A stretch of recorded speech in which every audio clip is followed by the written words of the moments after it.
আসসালামু আলাইকুম প্রিয় সংযুক্ত আরব আমিরাত প্রবাসী বাংলাদেশি ভাইরা, আশা করি সবাই সুস্থ এবং ভালো আছেন। সংযুক্ত আরব আমিরাতের লেবার ভিসা শীঘ্রই চালু এবং সব প্রদেশে ভিসা ট্রান্সফার চালুর বড় ঘোষণা জারি। সংযুক্ত আরব আমিরাতে কর্মসংস্থানের সুযোগ নিয়ে দীর্ঘদিন ধরে অপেক্ষায় থাকা বিদেশি কর্মীদের জন্য আশাব্যঞ্জক আলোচনা চলছে। বিভিন্ন মহলে লেবার ভিসা ইস্যুর গতি বাড়ানো এবং ভিসা ট্রান্সফার প্রক্রিয়া আরও সহজ করার বিষয়ে আলোচনা অব্যাহত রয়েছে। এই পরিস্থিতিতে সামাজিক যোগাযোগ মাধ্যমে বিভিন্ন ধরনের দাবি ও গুঞ্জন ছড়িয়ে পড়েছে। তবে এখন পর্যন্ত সংশ্লিষ্ট সরকারি কর্তৃপক্ষ আনুষ্ঠানিকভাবে কোনো চূড়ান্ত ঘোষণা দেয়নি। আলোচনায় উঠে এসেছে যে ভবিষ্যতে দুবাই, আবুধাবি, শারজাহ, আজমান, রাস আল খাইমা, ফুজাইরা ও আল কুরাইন সহ সংযুক্ত আরব আমিরাতের সব প্রদেশে ভিসা ট্রান্সফার প্রক্রিয়াকে আরও কার্যকর ও সহজ করার উদ্যোগ নেওয়া হতে পারে। এর ফলে বৈধভাবে কর্মরত শ্রমিকরা নির্ধারিত নিয়ম ও শর্ত পূরণ করে নতুন নিয়োগকর্তার কাছে চাকরি পরিবর্তনের সুযোগ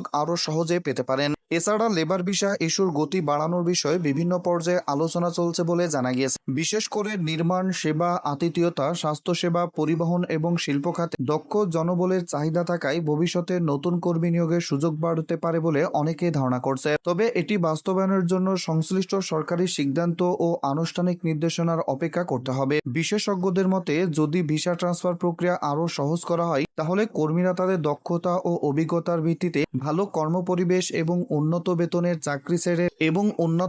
চাকরি বেছে নেওয়ার সুযোগ পাবেন। একই সঙ্গে নিয়োগকর্তারাও প্রয়োজন অনুযায়ী দক্ষ কর্মী নিয়োগ সুবিধা পাবেন। এতে শ্রমবাজার আরও গতিশীল হতে পারে। বাংলাদেশ সহ বিভিন্ন দেশে কর্মপ্রত্যাশীরা আশা করছেন ভবিষ্যতে ভিসা কার্যক্রম আরও বিস্তৃত হলে নতুন কর্মসংস্থানের সুযোগ সৃষ্টি হবে। তবে সংশ্লিষ্ট সবাইকে সতর্ক করে বলেছে, কোনো অননুমোদিত সূত্র বা দালালের কথা বিশ্বাস না করে শুধুমাত্র সংযুক্ত আরব আমিরাতের সরকারি কর্তৃপক্ষ এবং নিজ দেশের দূতাবাসে প্রকাশিত তথ্যের উপর নির্ভর করা উচিত। সর্বশেষে বলা যায়, সংযুক্ত আরব আমিরাতের লেবার ভিসা সম্প্রসারণ এবং ভিসা ট্রান্সফার ব্যবস্থা সহজ করার সম্ভাবনা নিয়ে আলোচনা থাকলেও এখনো পর্যন্ত এই বিষয়ে কোনো আনুষ্ঠানিক সরকারি ঘোষণা প্রকাশিত হয়নি। ভবিষ্যতে সরকার নতুন সিদ্ধান্ত নিলে সেটি বিদেশি কর্মী এবং নিয়োগকর্তা উভয়ের জন্য গুরুত্বপূর্ণ ভূমিকা রাখতে পারে। তাই সর্বশেষ ও নির্ভরযোগ্য তথ্যের জন্য সংশ্লিষ্ট সরকারি কর্তৃপক্ষের ঘোষণার অপেক্ষা করা সবচেয়ে নিরাপদ ও দায়িত্বশীল পদক্ষেপ।